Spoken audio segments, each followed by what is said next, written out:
Okay, so you wanted some with some examples with some angle measures in terms of radian measure. So I'm just going to go through and hopefully we'll get to some here. Once again, the sine of 45 degrees, if you use your special triangles to get to that, sine of 45 degrees, special triangle 45, 45, 90 triangle. In the last video, I talked about how that relationship or ratio that exists in a 45, 45, 90 triangle is 1, 1, radical 2.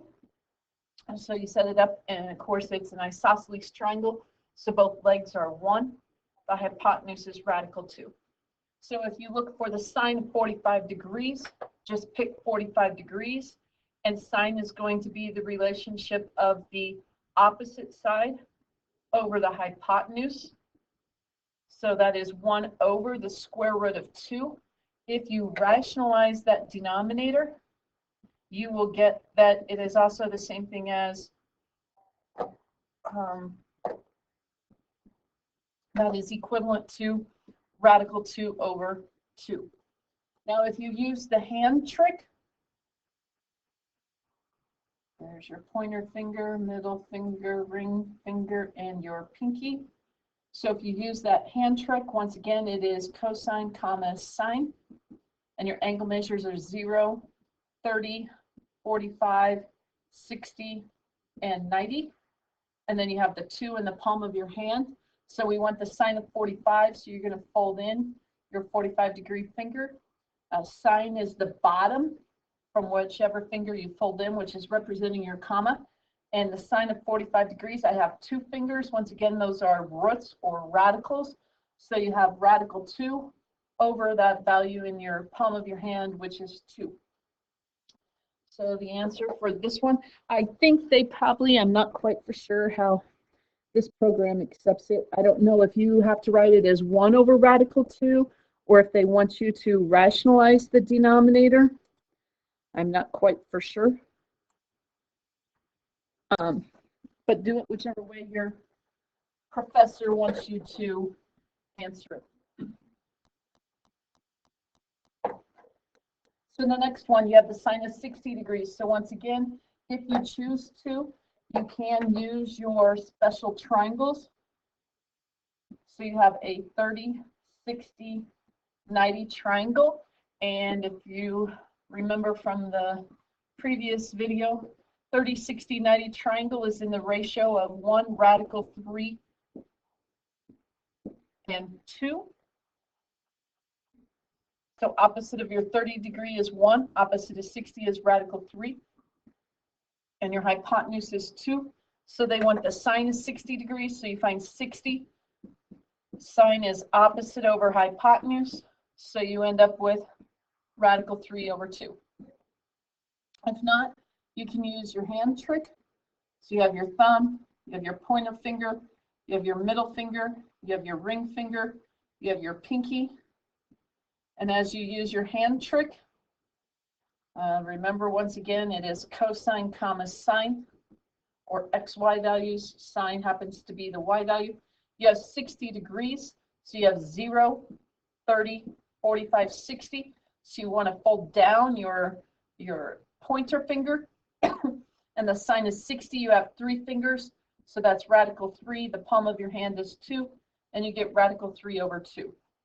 So the answer for this one, give me a second to type it in, should be radical 3 over 2. The cosine of 60, the same hand drawing can be used, or if you look at your special triangles, cosine is the adjacent side over the hypotenuse, or if you fold in your finger, your pointer finger, cosine, you only have 1 finger. The square root of 1 is 1. So this one does end up being 1/2. Okay, this is what I wanted to get to. You have pi over 3. The whole thing with pi, pi is radian measures, and it's talking about that angle measure that's created when you take the radius of your circle and you lay it down on the circumference of the circle. And if you talk about the circumference of a circle is 2 pi r. So if I want to know how many times can you put the radius around here, we know that we're going to have just this little piece left over. It's going to be approximately 6.28 times. If you look at it, 2 pi is going to be the same thing as 1 radian. Or two, I should say this way, 2 pi radians, the radius of 2 pi is the same thing as 360 degrees. If you talk about just the radius and how many times the radius or how far around the circle of the radius will go, that's 180 degrees. So those could be unit multipliers like you're used to working with.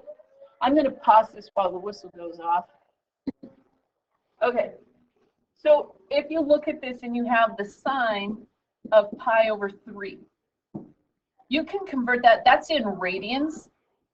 So you can convert that, you could say you have pi over 3 radians, and you could talk about a unit multiplier and say that there's pi radians in 180 degrees. And you could go ahead and calculate that. The pi's cancel, radians cancel. 180 divided by 3 is going to be 60 degrees. So that will allow you to use the hand trick. So what this question is actually asking you is, what is the sine of 60 degrees? So you can use your special triangle if you want and look at that, the ratio that occurs when you use the special triangle, or just go ahead and use the fingers. And if you use the fingers or your hand, I always get a big pinky, sorry about that. So as you use that, you're going to fold down 60 degrees, and the sine of that is going to be radical 3 over 2. In short, whenever you are given something in radian measure, wherever you find pi, just go ahead and let that be 180 degrees. Just replace the pi with 180. And that's going to tell you what your angle measure is. So this particular one ends up being the sine of pi over 3 ends up being radical 3 over 2. Okay, so this one, you have pi over 4. Pi, when you see that, you are dealing with radian measure. So once again, you could just say take 180, that's in place of pi, and divide by 4. And 180 divided by 4 is 45 degrees. So you take your thumb, your pointer, your middle finger, your ring finger, and your pinky. Now I got a short, fat pinky. Okay, and your pinky, and then 45 degrees is going to be the middle finger. Sine is the bottom values, so that's radical 2 over 2. You could use the special triangles again if that's what you want to use, or that's what you remember. So it's going to be radical 2 over 2.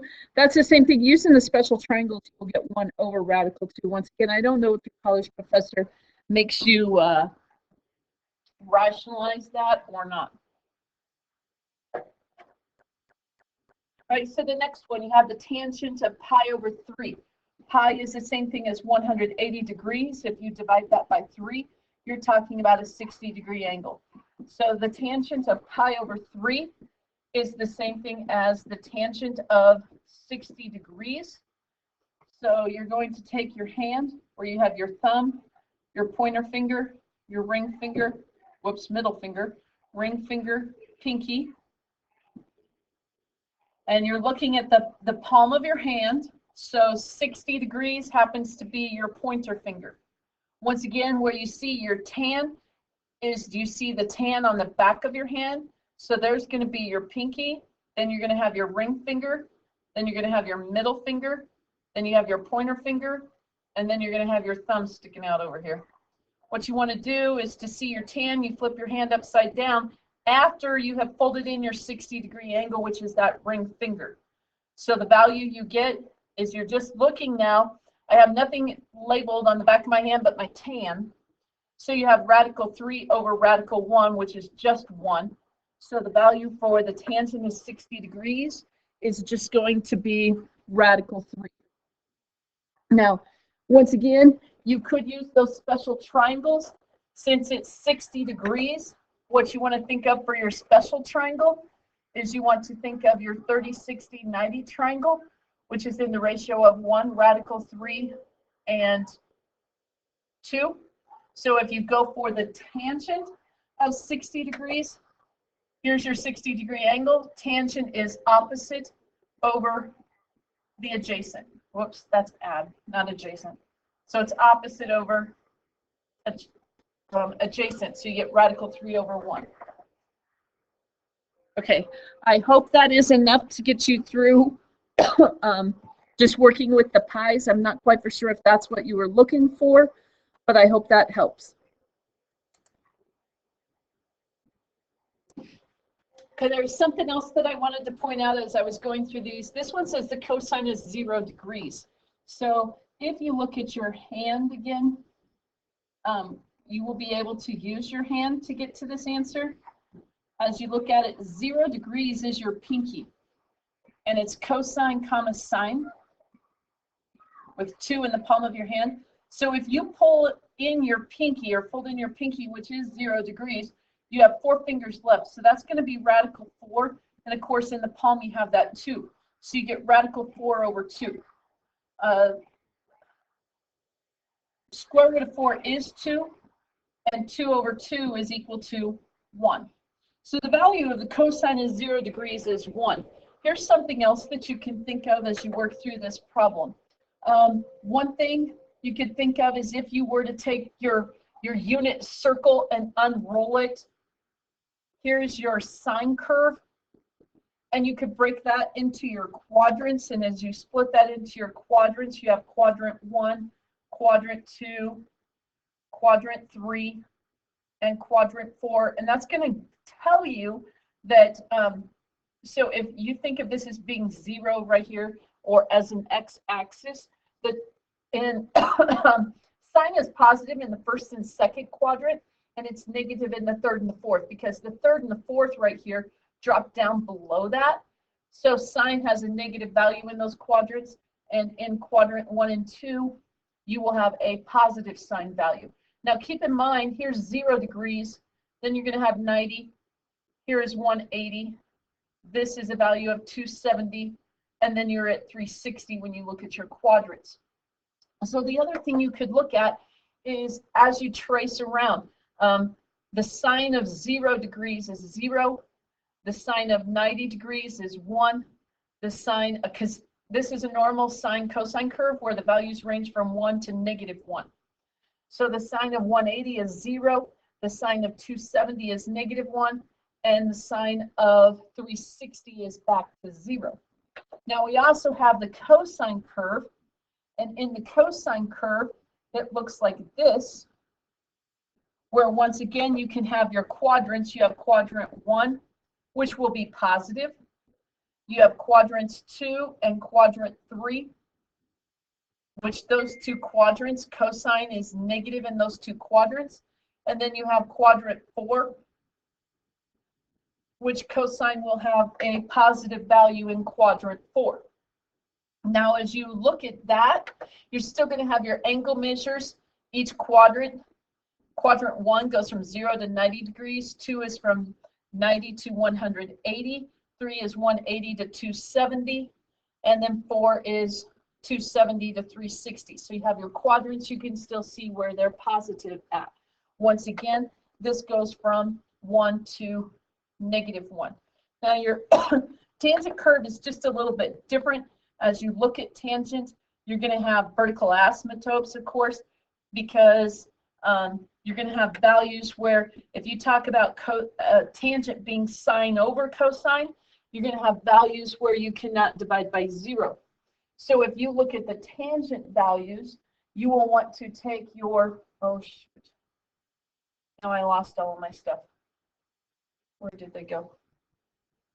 Oh no. You can take your curves.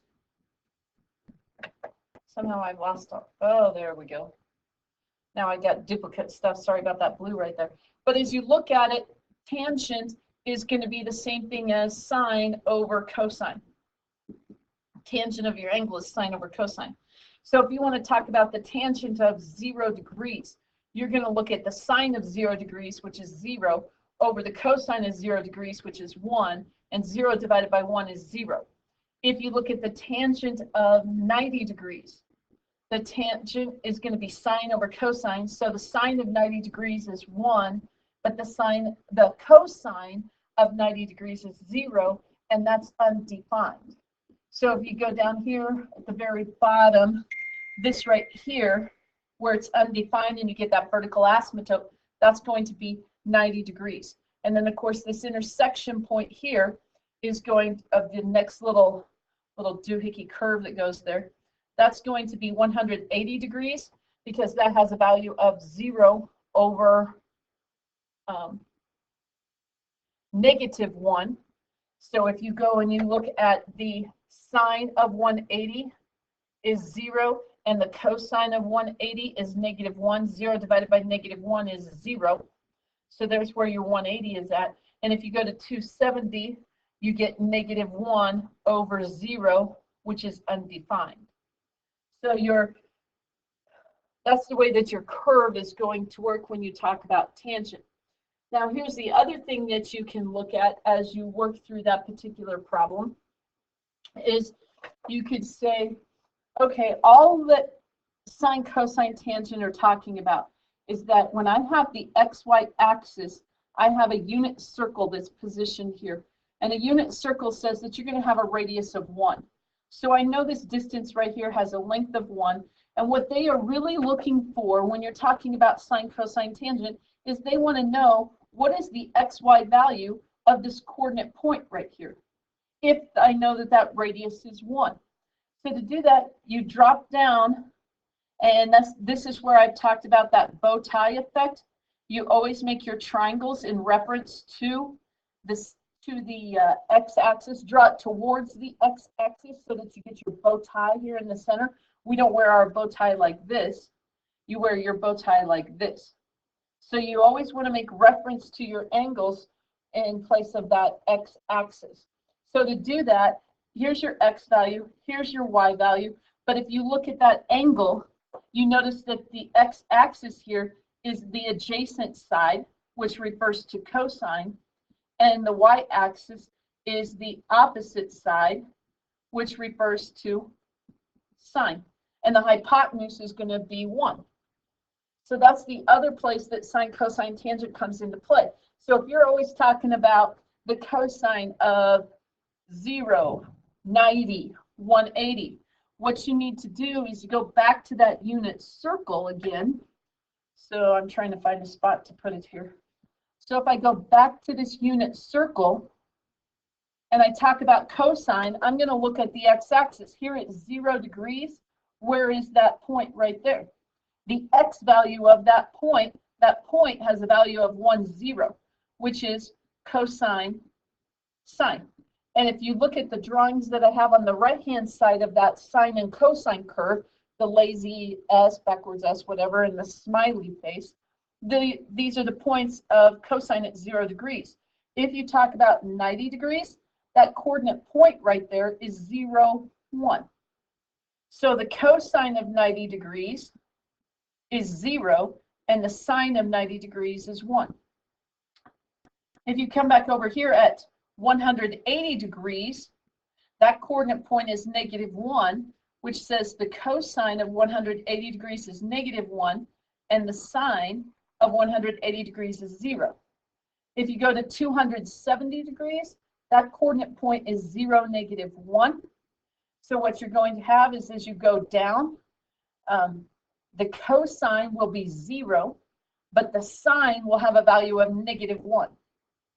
So you can see how you can use that. Then you're back to 360, which is going to be the same thing as the cosine and sine of 0 degrees. So I hope that helps explain that just a little bit more. I was going to get to the point. Here's something else that I just wanted you to remember. Remember how we said all students, I'll put studs, all students take calc. And what all students take calculus means is that all trig functions will be positive in the first quadrant. Sine is what is positive in the second quadrant. Hey, 1 second.